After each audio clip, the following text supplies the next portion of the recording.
It's Monday morning, lovely bright sunny day, but we've had quite a bit of rain over the weekend, and then with the snow thawing as well, there's a lot of water. I always find there's a lot of water in snow. There's more water seems to be in snow than there is when it rains.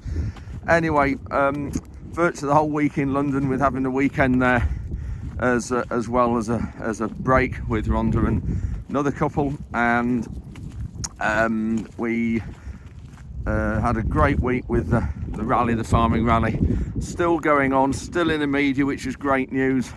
We're going to be having a conversation as to where our next move is, but I think it's getting other businesses involved. That's the next move, because they're just as impacted with business property relief, national insurance contributions going up and all those sorts of things. So I think we need to team up with them and widen the net, if you like. So watch this space. Anyway, we've got a heap of sugar beet just behind me there. You can just see that's going to start going to the factory in the next 2 or 3 days, so that will be good. Pleased to get that away. And this is one of the fields here that we had sugar beet on, and if you remember, regular viewers, we got this planted with wheat week before last, as in all of them. So and it's looking quite good actually. It stood up to the wet we've had quite well. Anyway, myself, I'm now heading off to Stoneleigh.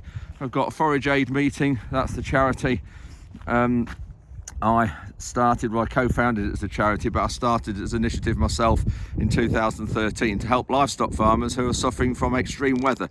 So we've got a meeting today and overnight job tonight with Addington, because we partnered up with the Addington Fund, and they're a farming housing charity, so the two of us together. So we've got that overnight tonight. Then on Wednesday I've got CropTec, which is the event at Stoneleigh at the NEC, and I'm speaking at that event 10:30 till 11:30, so I might see some of you there. If you are there and you see me, please come up and say hello, have a chat. I always like meeting people who follow the channel and comment on the video, so thank you. If you're one of those, do come up and say hello. So yeah, another busy week. And then on Thursday I'm down in Stratford talking at a dealer service conference, and that's not just that's not just agricultural dealers, it's turf K dealers as well. I think we've got I'm sitting next to the head groundsman of Twickenham for dinner that night, so that'll be interesting.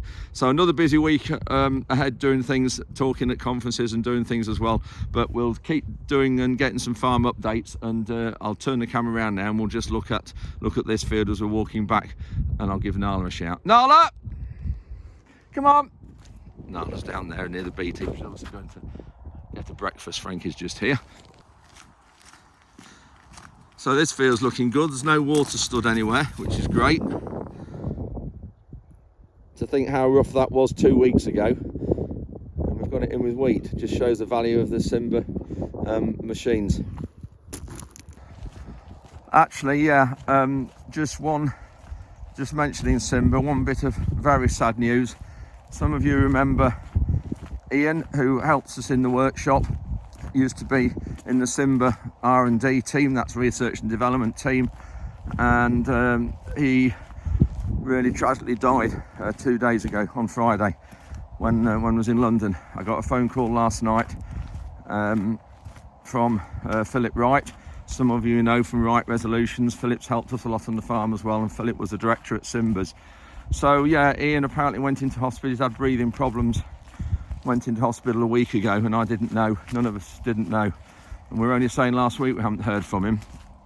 And the poor guy had been suffering from cancer for the past 7 or 8 years, and it'd been managed, and he'd been okay with it to a degree, but struggled, and he just came to work for us part-time when we got jobs to do in the workshop, and he's a big loss to us. Taught Tom and Ruben a lot, workshop jobs, welding. Some of you have seen the quality of welding he had, was fantastic. So yeah, thanks Ian for everything you've done for us over the years. I think we first got to know him properly before Simba's were closed, and probably 15 years ago we got to know him, maybe 17 years ago, started to do a lot with him. So yeah, big loss.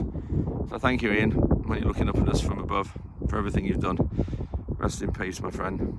I've just arrived at Barford. This is the office behind me. You can see the Forage Aid logo and the Addington Fund logo on the wall.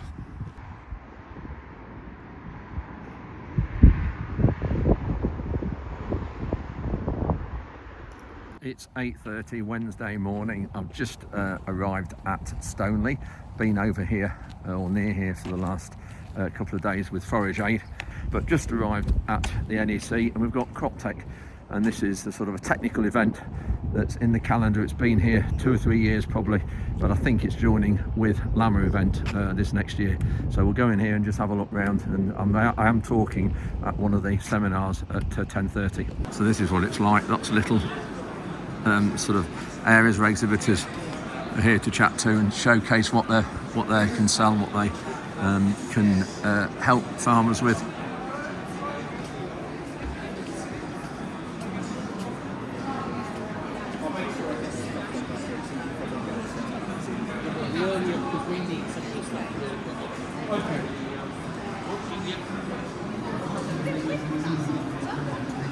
Trying to welcome to the stage Andrew Ward, Becky Berry and Tamara Hall will be giving their insight into how they've coped the past year. We really had to have a look at the whole business and have a restructure, and I couldn't have done that without having some professional advice. So one of the things that I'm a big advocate as well as sort of keeping myself trained up. So I've got the gorgeous Hannah here from Bridgewater Construction, and we met last year, was it, or the Midlands Machinery? Last year at the Midlands Machinery Show. I love Andrew. Andrew's amazing, okay, and what you're doing at the moment for these farmers is incredible. Well, thank you very much. It's me and as you know, 4 others, but thank you for that, really appreciate it. So, on the back of the budget, Yes. you were just saying you've had 1 or 2 farmers come to you Yeah, we have, yeah. in not a very good place. No, just confused, not sure which way to go, not sure which way to sort of understand things, and also the concept of you know, where to invest. This is the thing, and it's almost like, you know, you've got your big commercial farmers that are cracking on and pushing forward, but your actual family farmer, who's maybe like a 5th, 6th generation farmer, is still undecided, still doesn't understand what the hell's happened. So I do feel that there needs to be like more information out there, but most importantly, to keep talking to the government and to keep talking to them to say, listen, at the end of the day, there is going to be a knock-on effect here when it comes to family farms, and it's important that you keep on pushing. Have you had anybody cancel buildings because of the budget? Yeah, we haven't had any cancellations. That is a God blessing, but I do feel that a few of my competitors possibly have, because if you look on Facebook, you're sort of seeing cancellations, this, that and the other. We've been quite fortunate because we do an awful lot as well with the sort of commercial sector as well, Andrew. So again, that does help our business in general. And we do a lot with the arable world, and that's obviously why I'm here. But I think it's just a census of people need more information. They need to understand and how this is going to affect them, and whether it's worth the investment. Of course, for me being a civil and building company, yes, I want you to invest. Yes, I want you to diversify. Yes, I want you to look at things. But fundamentally, you know, things do need to change. So your buildings here, you're doing livestock buildings, grain stores, workshops, straw stores, virtually everything. Everything from small right the way up to large. And custom build? Custom build, everything's bespoke. Send me your planning drawings, all your things, and I will look at it for you. But what we also do at Bridgewater, a little bit different, is Rob is the director of our company, which is my husband, and he comes from a draftsman's background, not a steel erector background.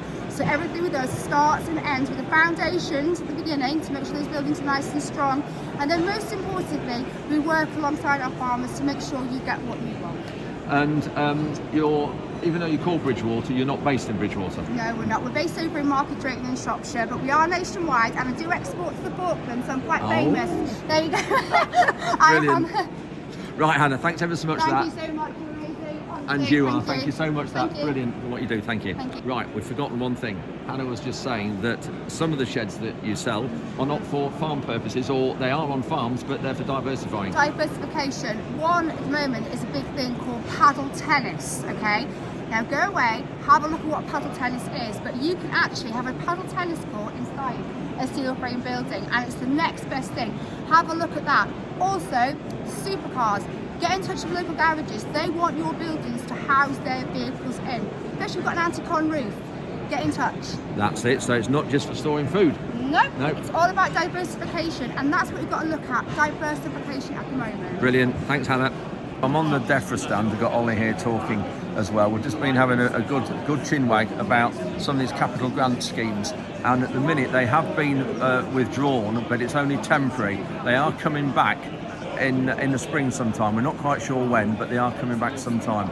We've just been hearing from, I can't remember the girl's name here with the blonde hair. She's a foreign lady, but really nice. And then Alice, the other one, who Ollie's talking to. They've been going through everything with us, which is really good, explaining everything in detail. So we've got a further understanding. We've also just explained about how bad this harvest was, and the fact that this harvest, with us, myself, we had a third of the farm with not growing any crops on. And that's had a massive impact because we've got less grain in the shed.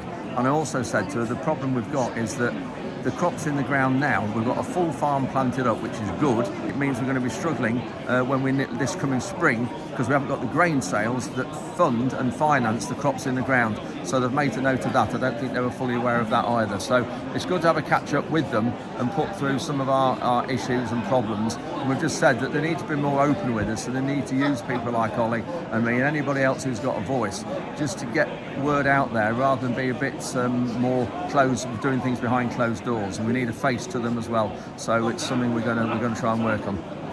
So there are some machines here. We've got an Agrifac self-propelled sprayer. Bateman, that's Ollie's, and Ollie's there just having a chat to them. I think that's his sprayer, but he says it's on the wrong wheels, or it needs to be onto different wheels. They look good under these lights, so in all these shiny ones. Then we've got Sands here. These are made in Norfolk. This is the one we looked at. This is the Horizon. Mid-size sprayer, really good. Paintwork on these is always fantastic. The shining of it, really smooth, it's like glass. Vardastat.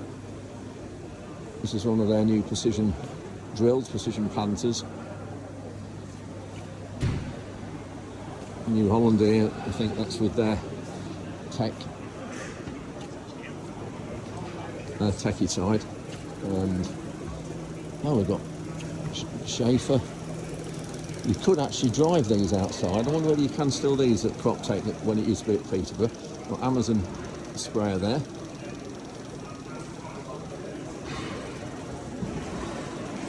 John Deere, and I think that used to be called the Mazzotti. It used to be, I think they're made in Italy, or they were. And we've got Trail John Deere sprayer there as well. So we've got, this is closed transfer system. Yeah, is that what you're calling it? That's correct. And this is for a system for containers that are 20 litres and larger. Yeah. Arrives on farm with a valve already fitted. So that doesn't leak, that's all sealed? That's completely sealed. Yeah. It's beer keg technology. Yes, right. That's all you do. Pop it on and that's it. Okay. And turn it on. Yeah. Turn it on there. Yeah. And it transfers chemical at 35 litres a minute. So it does it by sucking, by the sprayer Venturi is pulling it. No pressure. Yeah. So it's pulling it. The sprayer's pulling it out of that. Correct. And the meter there. That just tells you how much. It doesn't stop when you've got to the right amount. No, it's diesel, like a diesel pump. So you just turn it off. When you get to the right amount, turn it off. And is this all calibrated and accurate? It's accurate to 0.5%. Right. Which is a chemical joke with an operator so about 2.5. Yeah, so 0.5% it's accurate to. Yeah. Right, and then it goes on to the sprayer here. Yes, it connects to the sprayer here with a dry brake coupling. Yeah. These eco-fill points are now very popular on most sprayers. Right. And it's just like a hydraulic coupling but made out of plastic. Yeah. And you just push together. Clips and on. away it goes. That's it. And price of one of these? This is £885. Right. With any extra connectors that required. Yeah. But can become part of a sponsored deal with the right supplier. Oh, I see. Right. Yeah. Okay. These systems reduce operator and environmental exposure by over 98%. Yeah, I can see that. And yeah. they deliver 2 extra loads from the sprayer every day. Yeah, you're not measuring out with jugs or anything like that. A lot quicker. Yeah, no plastic to dispose of. Yeah. The containers are picked up and taken away. Yeah, yeah, yeah. And refilled. And so IBCs, 1,000-litre IBCs and things, you can order them with the right coupling on. They come with the coupling in. Yeah. And now we have 600-litre IBCs and 300 litres. Right. That means you can transport them around in the back of a pickup really easily. But it makes the productivity of the operator and the sprayer a country mile different from what there is now. Right, yeah, I can see that. Oh, thank you. Yeah, looks good as well. So what are these buttons for? So this one turns the meter on and off. Yeah. That's to reset back to 0 after you've taken the load out. Button 3 allows you to change the cal factor in the corner. Yes. There's 20 different settings there. Right. To match the viscosity of the liquid. Oh, yes. And 4 is water. Yeah. Something like Stomp is 15. Yeah. And glyphosate. Roundup Energy is 7. Right. And every product that comes out has a cal factor to go with it. So you'd have a chart with you, would you, or you'd know what the cal factor would be? Well, this drum's from Germany, part of the BASF. Oh, it's a Dexar. Yeah. But on the top here, you can see it says Ecomatic, which was the program for this, and this is calibration factor 9. So you'd put 9 in the window in there. Yeah. And then you'd know that's it. Right. So that's it. You'd have to calibrate it. No. The calibration's all there. The number, Great. Thank you. So they're grain drying floors, they do. And it used to be a real sort of technical event. I think it's slightly moved away from that. Ah, David. We've just got David Exwood here, Deputy President NFU. The event down in London on Tuesday. So how did it go, or how do you think it went for the NFU? Good result? Yeah, really good result. First thing to say is I think the two events worked really well alongside each other. I think that was brilliant, complemented each other. Absolutely, and they were all kind of polite and determined, but proud, you know, it's just the best of everything. But, so in terms of the NFU mass lobby, look, we had farmers queuing around the block, Portcullis House and outside Parliament to get in to see their MPs. What a great, visual thing that is. And then when you got into Parliament, there were groups of farmers, meeting their MPs all over. Westminster Hall was full of farmers. It was full. How many of these were Labour MPs? Well, I have to say, the Labour MPs on block were refusing to engage. Were they really? Yeah, they were. It's something we haven't really brought to light. Some did.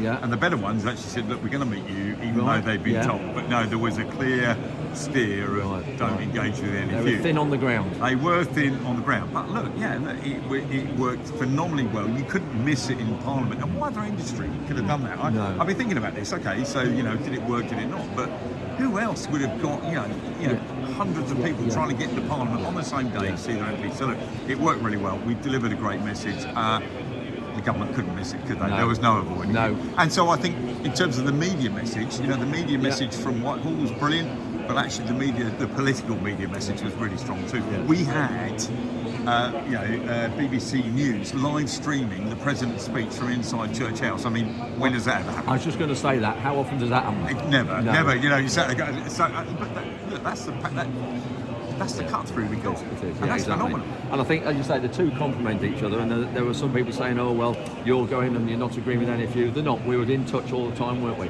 for the two events? And I think the two did complement each other. And it worked well. And the point is, we have to be united as an industry. Yeah.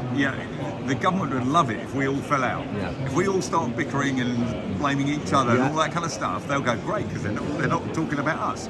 We have to be united as an industry. I'm really clear. This isn't about NFU or whatever. This is about, we've got a massive problem here. It's about the industry. It is about the industry. It's about the future industry. It's about the budget and all the other problems. The government have got to back British farming, and they've got to get their head around that. And they're not at the minute, are they? Very far from it. And I think we also need to make sure as well that it's not just farming, is it? The budget was catastrophic for lots of businesses as well that depend on us.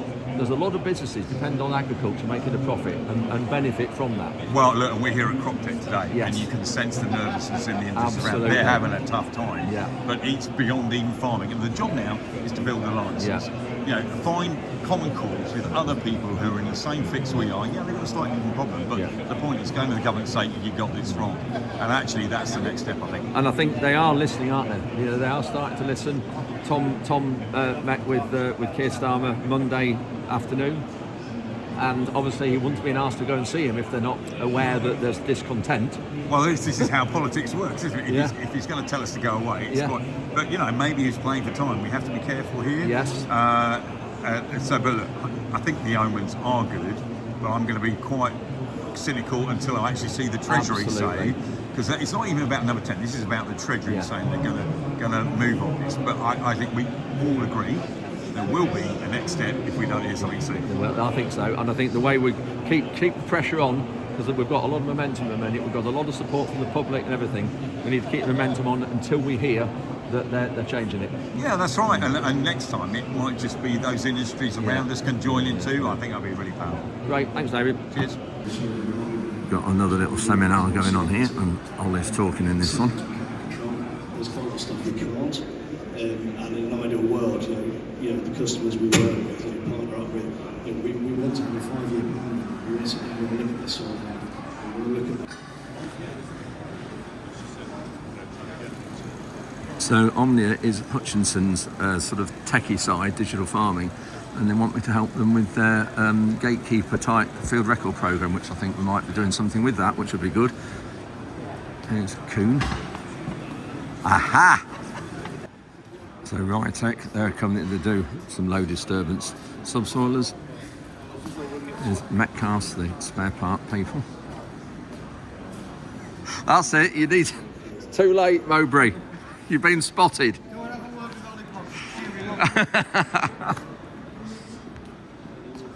Slug pelleters these are. You can either put them on a machine or put them on a gator like our Polaris, or on a cultivator, putting small seeds in as well. I've just come to the DeKalb stand, offered a coffee, and look what we have here. Look at that. Did you get it right way? British sugar with a Union Jack. Look at that. Thank you. Fantastic. Proper sugar for a change. And look at that. Coffee. Nicely done as well. So that's it for another midweek update. Thanks very much for watching. Just before I go, just want to update you on the sort of events after the rally last week. Thanks ever so much for everybody coming. It was great that we had so much support. This is now closing.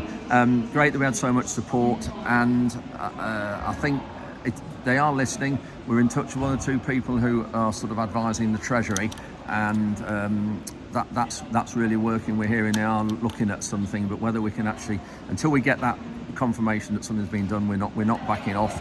We know that Tom Bradshaw, NFU president, met with Keir Starmer on Monday afternoon, and so they've asked the NFU just to hold fire for 72 hours and give them a bit of time to look at some things. So obviously word is getting out there, and the amount of numbers that we had in London has really I think hit a bit of a nerve with the government. Whether it's hit the right one or not, who knows, so we shall see.